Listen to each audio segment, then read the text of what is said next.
Okay, it's my privilege to introduce our last two speakers of the day, Congressman Mike Gallagher and General John Davis. As Mark stated earlier, it's important that we recognize the value of those who've served in uniform, but it's also important that we show action. And so there are critical roles that the public and private sector can play in supporting transitioning veterans, and these two individuals have unique insight into some of those efforts, but also how we can improve collaboration in that regard. So Congressman Mike Gallagher represents the 8th District of Wisconsin. Prior to Congress, Mike served in the Marine Corps for 7 years as a counterintelligence and human intelligence officer. He commanded intelligence teams in Al Anbar Province, Iraq, for 2 deployments. He also served on General Petraeus' Central Command Assessment Team. Mike also has experience in the intelligence community. He did a tour of duty at the National Counterterrorism Center and also at the Drug Enforcement Agency. In Congress, Mike serves on the House Armed Services Committee as well as the Homeland Security Committee.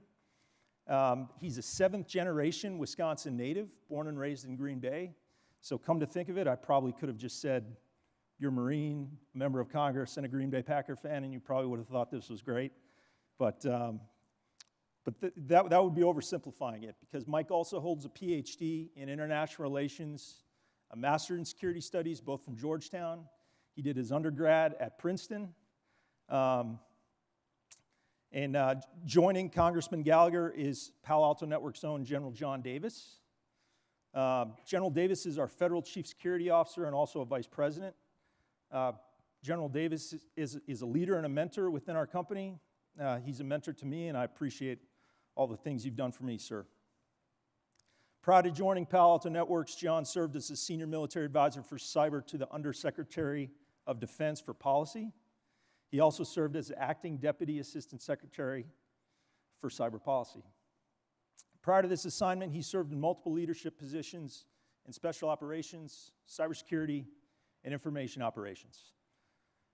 He earned a Master of Strategic Studies from the U.S. Army War College. He's a graduate of the Command and General Staff College, and he's also a West Point grad. So go Navy, sir. Please join me in welcoming Congressman Mike Gallagher and Major General John Davis.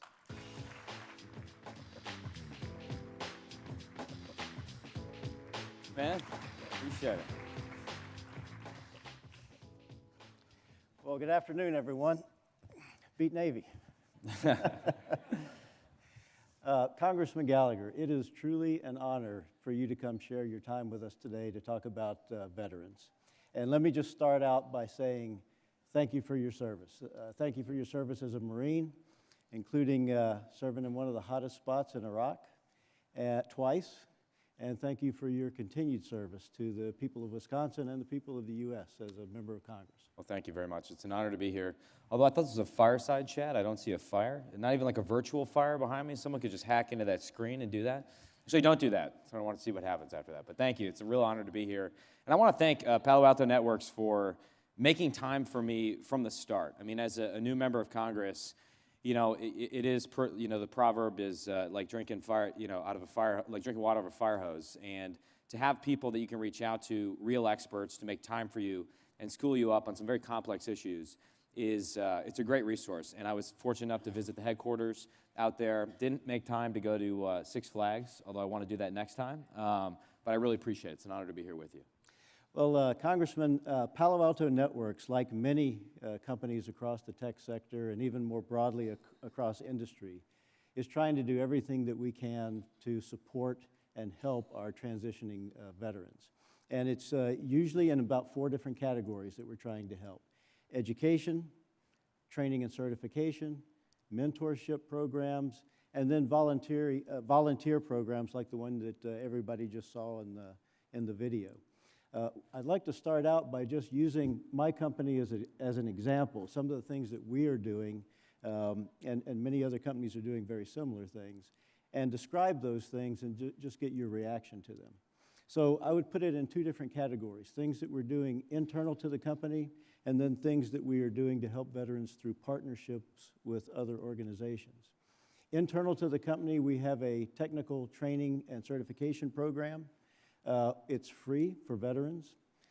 We have held 9 sessions in FY17, and we have trained about 90 veterans so far. 3 of those veterans have made it through our hiring process and are now Palo Alto Networks employees. We're projecting that in FY18, we're shooting for 120 more to put through the training program. We have a mentorship program in the company. Our CEO is a veteran. And we have about, at last count, about 130 veterans in the company across 18 states. And the mentorship program is a way to provide advice and assistance to our veterans, for veterans, by veterans.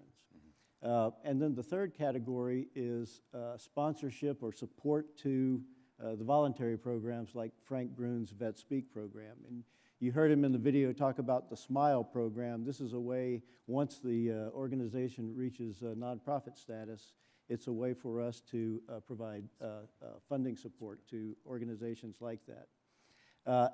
And through partnerships, there are about 4 different categories of partnerships that we do.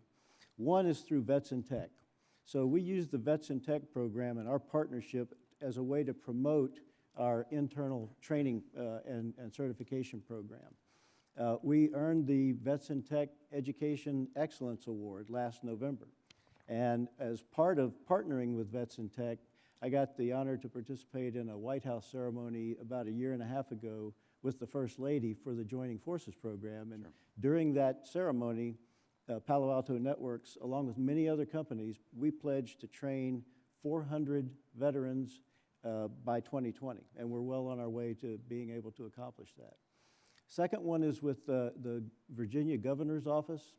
We're partnering with the Virginia Governor's Office and Cisco, AWS, Fortinet, and ISC Squared to bring in veterans to a conference, expose them to the different types of training opportunities that each of these companies is doing, and offer a way, if they're interested, then to, for example, for us, bring them in and put them in our certification and training program. This has just started, but it's a quarterly program. It alternates between Hampton Roads and Northern Virginia. The third, and I know you're going to find this one of particular interest, the third partnership is our Cybersecurity Academy program. Yeah. We've partnered with 275 colleges and universities across 39 countries. More than half of them are in the U.S., and a big portion of those in the U.S. have curricula that are of particular relevance to transitioning veterans and helping them with their build on the skills that they already have and provide them with practical certifications.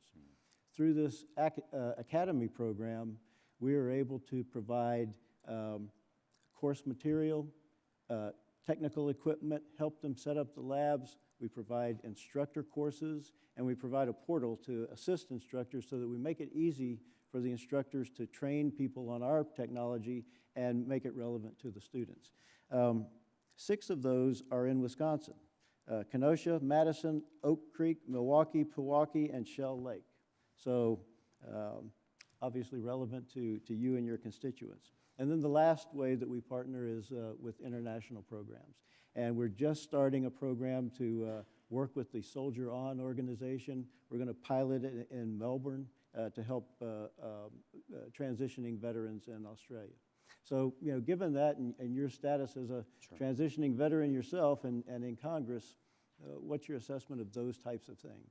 Yeah, so I would say in an otherwise highly divided time politically, the one thing that I think unites the country and actually still brings people on both sides of the aisle together is wanting to do everything possible to help transitioning vets. I just came from testifying this morning before the Veterans Affairs Committee, and we're looking at ways to improve the CHOICE program, and I have a bipartisan bill with a fellow Marine, Congressman Seth Moulton from Massachusetts, which, if we get across the finish line, will be the second thing we've done together. And so I think we're in an environment right now where you'll find a lot of support for helping vets out, and I think you guys are at the leading edge with all the programs you listed. I just would highlight 2 things. One, in talking to companies like yours and, across the board, it just seems they all want to do more to hire vets, have special programs for vets. It's not a question, I think, of convincing the private sector to do more. All the energy is there, and so many things are happening. It's finding a way to improve the handoff from active duty to integration back to the private sector. I don't know if everyone else's experience would mirror my own, but my own experience with the TAPS program, Transition Assistance Program, was that it was, my apologies to the Marine Corps, an abysmal failure, and so far behind where we need to be. And I remember it was me and another officer in the class with about 30 enlisted Marines who were just getting terrible advice. And one thing I struggle with now, representing 730,000 people in Northeast Wisconsin, about 40,000 of whom are vets, less 9/11 vets, is how can we make those vets who are coming back to their community and either want a job or want to get involved aware of all the different programs that are out there for them? Because there is so much that they could be taking advantage of that I just think they're not right now because of the failure of our transition program. And so finding a way to connect everything you're doing to that last evolution you have when you're transitioning off active duty strikes me as one of the most important things that we can do in partnership and that I can do in public office now. And the other thing I'd say is, as it relates to the Palo Alto Networks Academy, having of the 6 partnerships you have in Wisconsin, I think all of them are with 2-year colleges, which I think is great. Because one of the things we're really struggling with right now, I think all of us, how do I put this? All right, so what's the big hot item of the day? It's tax reform, right? We're going to cut taxes and continue regulatory reform, and all of a sudden, the economy is going to be growing at 4%. Well, I suspect that's not going to happen until we figure out the bigger economic problem we have, which is a workforce issue. And it's very pronounced in cybersecurity, right? I think last year there was over 209,000 cybersecurity-related jobs that went unfilled. That number is going to go to 1.5 million over the next few years if we leave this unaddressed. But it's across the board. I'm in a heavy manufacturing district, 6th largest per capita in the United States. And what I hear more than anything else from people back home, particularly employers, small businesses, is, you politicians talk about jobs, how many jobs you're going to create, jobs. What? We have jobs.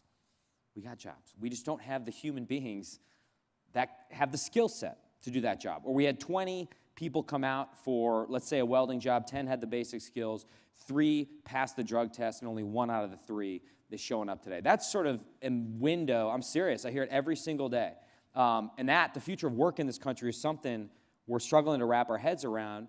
And it's so difficult because it's at the intersection of a lot of different things, one of which is, and perhaps the most important variable, is the educational system and the way in which we've sort of stigmatized anyone who wants to go to anything other than a 4-year country club college. And I say that as a proud graduate of a 4-year country club college.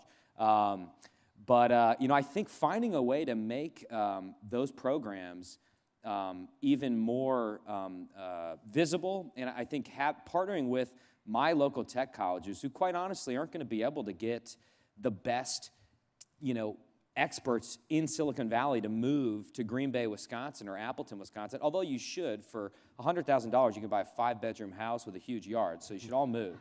Open up a headquarters. I swear, go on Zillow, check it out. But I just think that's critical. I believe intuitively that that's the future of what higher education is going to look like. And with something that, for lack of a better term, is sexy, like cybersecurity, making the home for that at these 2-year colleges, I think, is particularly critical. So transition and tech colleges, I think, you guys have really honed in on 2 areas where we in Congress need to focus more. Well, Congressman, you've already touched on this, and yes, despite the things that I just outlined that we're doing, we feel like it's a drop in the bucket, and we all want to do more. And I know that our partners across industry all feel the same way. So you've addressed some of the ways that we can do more. Do you have any thoughts about how we might be able to work more closely with Congress in order to be able to do those things? Well, one thing I'd say, and I don't mean this to keep work off my plate, but I really like what you've done with Virginia, because there are state governments that are just hungry to do more of this stuff. I mean, I would love to replicate some of that in Wisconsin. I'm sure the governor would be overwhelmingly eager to do something like that. So I don't think necessarily Congress needs to be the sole focus, and I know you guys understand that. But the other thing that I think you guys can help us in Congress with, at the same time we're trying to address this workforce issue, is to really make the case more broadly to the American people. And I really liked a lot of what Tom Bossert said earlier for why this is so important. And I found it as a very hard case to make. You know, we keep waiting for, you know, what's going to be our national wake-up call? What's going to be that Sputnik moment or that cyber Pearl Harbor? Well, as I look at the last few years, I feel like we've already undergone like 5 cyber Pearl Harbors, but because it hasn't really been at the node with maybe 2 or 3 exceptions, that's resulted in physical destruction, it's hard to make the case for why it matters, right? You know, I was the proud recipient among 20 million other people of a letter from OPM saying, you know, your military records have been hacked. I don't think we've begun to grapple with what are the long-term consequences of that. This is Cybersecurity Awareness Month, or some, I'm getting the title wrong. I should know that, sorry. And it began with the report that 2 years ago, an NSA contractor brought a USB drive home and used some Kaspersky software and possibly compromised the NSA's most sophisticated defensive and offensive cyber capabilities. I mean, that right there should keep you up at night, notwithstanding everything we've learned about the ways in which our adversaries are investing heavily in this space. The Chinese, I think, have announced a 10-year plan to nest programs within a lot of their major universities, both military-affiliated and civilian, to recruit and train the best and next generation of cyber talent. And then they're doing this 3+1 model where 3 years in college, 1 in the private sector, and then they'll go to their strategic support services and you know, serve for, you know, some set period of time. I mean, we need to be thinking outside the box, and I fear that we're not doing it because we haven't yet woken up to the threat. And one thing a lot of my colleagues are struggling with right now is we look at the way in which all the military services, unarmed services, are trying to do this, and they're all trying to do the right things. I mean, talk to the Marine Corps Commandant, he gets it, right? He wants to let, you know, don't be offended, anyone in this room. I say this as a card-carrying nerd, I'm allowed to say this. He wants to, quote, let nerds be nerds, right? So you have a SOCOM model where if someone's a cyber warrior, they're able to go off into their own culture, like we treat the special operations community, do their own thing, be away from the flagpole. That's interesting, that's good. I think we should do that, but I always think there's gonna be limits to what each service is gonna be able to do in terms of recruiting and retaining the best talent out there. Because maybe this is my bias, but I think that, you know, that 18-year-old kid who, you know, wants to get a high and tight and do pull-ups and run around and beat his chest is not always gonna be the same as, you know, the 18-year-old kid who's a world-class coder. I met this kid in Appleton in my district the other day who, we had an autism event. He has autism, but he's brilliant in cybersecurity, but he's getting in trouble at school because he's getting bored and he's like hacking into all the school's rudimentary systems. But how do we make use of that kid, right, and point him in the right direction? I suspect it's not going to be through a traditional route in the military. More to the point, if you were to take that 18-year-old knuckle dragger who wants to do pull-ups and invest the time to make him a world-class cyber professional or warrior, you're going to make him or her so attractive to you guys that it's going to be hard to retain him. So that's a long way of me saying, I would ask for your help in thinking through more flexible models. You know, the Estonians probably have the best model with their Cyber Defense League in terms of taking advantage of people that already work in this in the private sector and giving them some sort of affiliation and be able to work part-time. Will Hurd, a very brilliant colleague of mine, has talked about doing a cyber national guard. I think it would be interesting to consider something even more radical, which is to say, do you have a separate academy or a capstone exercise or year for someone specializing in cybersecurity at the Naval Academy or West Point to focus, to just really grow kind of the next generation of cyber warriors and keep pace with what the Chinese and others are doing in this space. So that's kind of the thing that Congress is just starting to grapple with right now. And we really could use your best ideas. I'm always willing to steal your ideas and pawn them off as my own. So please email me directly if you have them. But so those are a few things I'd say. I agree with you. And we've talked a lot today about innovation, but we've mostly been talking about technological innovation.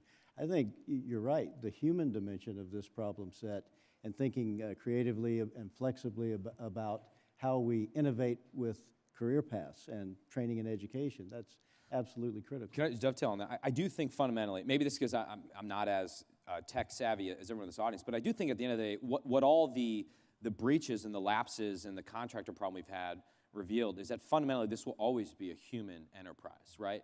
And I know there's a lot of thinking in the Pentagon right now about the so-called third offset, so in the way that our first offset was nuclear weapons, then we have precision-guided munitions, some sort of technological breakthrough that's going to make up for the conventional and numerical superiority that our adversaries have. I'm a bit more skeptical of that, because I think with the pace of change in technology and the way in which every time we create a new thing, the Chinese can sort of create a version of that, I tend to think it's going to be all about how do we train the best people, oh, by the way, recruit the best people from around the world. So fixing our broken immigration system is a huge part of this effort as well. I just believe, you know, and you would know better than I, but at the end of the day, it is always going to be a fundamentally human enterprise. No. But when the robots take over, put in a good word for me, all right? I think you have some time before that happens. Yeah. It comforts me to know that over a third of your freshman Republican class have served. And I think that percentage is probably about the same throughout Congress. What are you and your other colleagues, especially the ones who have military experience, what are some of the other things that you're thinking about in terms of, you know, legislative initiatives, Sure. and et cetera? So it's a great question. So the overall number, you're right. My class has an unusual number of veterans. We have, you know, I thought I escaped the Marine Corps hierarchy, only to realize that the guy who represents the district directly to the north of me in the Upper Peninsula of Michigan is a Marine Corps Lieutenant General. So I have to salute him. And we have an Air Force 1-star. We have an Army vet who, you know, lost both his legs in Afghanistan, is now, you know, serving in Congress, a Navy SEAL. It's really hard, on both sides of the aisle, by the way. And I do believe that as the 9/11 generation goes and assumes leadership positions, not only in public office, but in the private sector, in community organizations, and state and local government, that it creates a body of people that you would hope can work together to get stuff done. For another reason, that they've proven, maybe in some small way, that they're willing to put the interests of the country ahead of their own narrow, parochial, or political interests. And that gives me a lot of hope, and I am involved in something to recruit more veterans to run for office. And it's already started to pay off on stuff that maybe hasn't been reported in the news. You know, I mentioned that I'd come from this hearing this morning. I'm hopeful that will happen. My first bill that I got passed was a bill with Seth Moulton, a Democrat from Massachusetts. We argue about health care and all this other stuff we don't agree with, but we still are buddies at the end of the day, and we try and work together. And, you know, we had a small bill that we were able to get across the finish line and get signed on authorizing a global war on terrorism memorial. We've been able to do a lot in terms of reforming the VA. We just did the 9/11 GI Bill reform, which would eliminate the time restrictions on the GI Bill, and it had the vet tech portion of that, which surged more resources to allow vets to get the training they need to get high-tech jobs. A lot of this stuff is happening every single day, and having more veterans in Congress, it just creates that bond that you're less concerned about reaching across the aisle and doing something. And I will say, one of the most disheartening moments early on in my time in Congress was having a more senior member, when I was doing a bipartisan effort, you know, pull me aside and say, well, you can't do this bill with him because he's in a targeted district and we want to take him out. And if you do a bill with him, you give him a bipartisan win and that'll help him. And I said, well, that's interesting, but I don't care.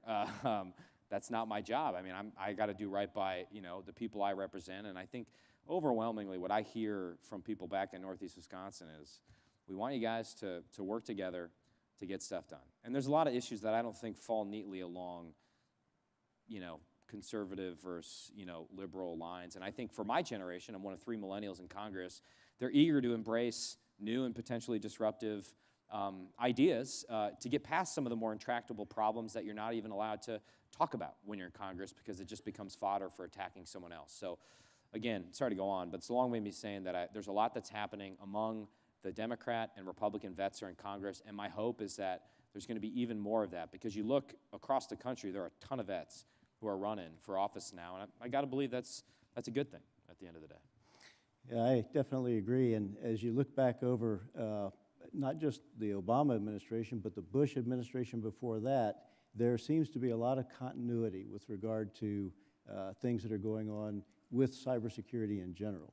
And we think that's a good thing. And so I think I speak for more than just Palo Alto Networks. I speak for the industry when I say we want to be good partners with Congress in order to do more and be more effective in helping our transitioning vets to get where they deserve to be.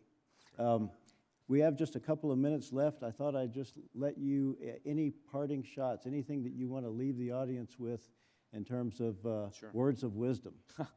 I don't have many words of wisdom.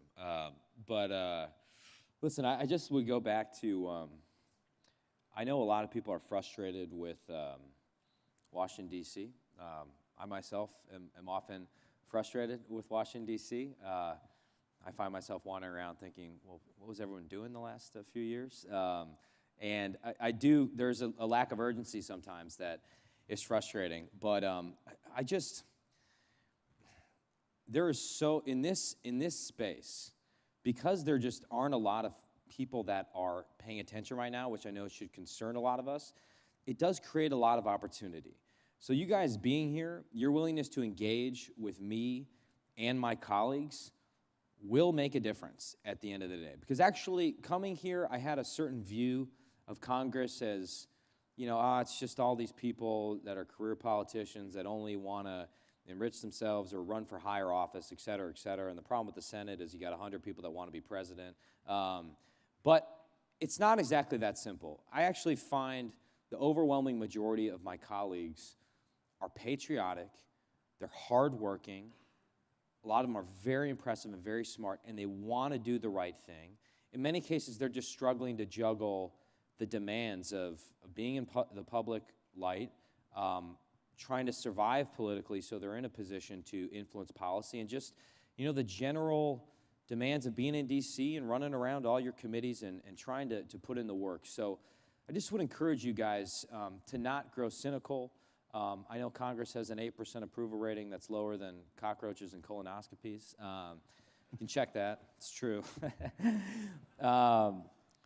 But we need your help. And if you get to a point where you don't think you can influence the direction of this country through your elected representatives, well then you don't live in a free country anymore, because that's how the whole thing works. And so none of us have the option of opting out. I never thought I'd run for office. I swear, I thought I'd still be in uniform today. I find myself in this position because I just felt compelled to step up and do the right thing, but I don't intend to do it for a career. For the limited time that I'm in this office, which belongs not to me but to a bunch of people in Northeast Wisconsin, I want to do the right thing. I want to have as much of an impact as possible, but I can't do it by myself. I got a small team. They're great. We're working hard. And so a long way of me saying, you guys being here, engaging in the process, trying to educate members on how important these issues are, they're only going to get more important. It makes a real difference. So I salute you for that, and I just encourage you to do more of that, no matter how frustrating certain members of Congress can be. Thank you. I appreciate it. Congressman Gallagher, I'll go back to the way I started, and I just want to thank you for your service in the military. I want to thank you for continuing to serve in Congress and for your leadership, and especially thank you for sharing your thoughts with us today. Yeah, thank you, General. Appreciate it. Thank you for your service.